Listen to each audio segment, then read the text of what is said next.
ସମସ୍ତ ଭାଇ ଓ ଭଉଣୀମାନଙ୍କୁ ମୋର ନମସ୍କାର।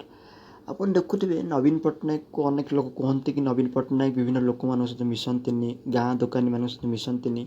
କିନ୍ତୁ ଦେଖନ୍ତୁ ଆପଣ ଏ ଭିଡ଼ିଓଟିକୁ ଥରେ, ଏ ଭିଡ଼ିଓଟି ହେଉଛି 2000 ମସିହାରେ ଯେତେବେଳେ ନବୀନ ପଟ୍ଟନାୟକ ମୁଖ୍ୟମନ୍ତ୍ରୀ ଥିଲେ। ସେତେବେଳେ ନବୀନ ପଟ୍ଟନାୟକ ଆମ୍ବ କିଣିବାର ଏକ ଭିଡ଼ିଓଟି ଭାଇରାଲ୍ ହେଉଥାଏ।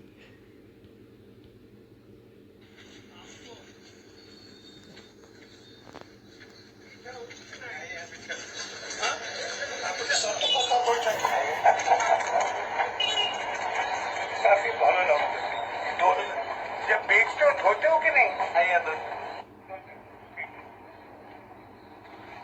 नमस्कार। ଇଏ ହେଉଛି ନବୀନ ପଟ୍ଟନାୟକଙ୍କର ପୁରୁଣା ଭିଡ଼ିଓଟି ଯେଉଁଥିରେ ଆପଣ ଦେଖୁଥିଲେ ନବୀନ ପଟ୍ଟନାୟକ ଆମ୍ବ କିଣୁଛନ୍ତି ଏକ ଦୋକାନରୁ, ରୋଡ଼ ସାଇଡ଼୍ ଦୋକାନରୁ। ଦେଖନ୍ତୁ ନବୀନ ପଟ୍ଟନାୟକକୁ ଲୋକମାନେ ଏମିତି ଖାଲିଟାରେ ହିଁ ପସନ୍ଦ କରିଦେଉନାହାନ୍ତି। 24 ବର୍ଷ ଧରି ସେ ଶାସନ କରୁଥିଲେ, କ'ଣ ଲୋକ ଖାଲିଟାରେ ଏମିତି ଗୋଟେ ଇଂରେଜୀ ପଢ଼ୁଆ ଲୋକକୁ ଦେଇଦେବେ? ସେମିତି ତ ନାହିଁ।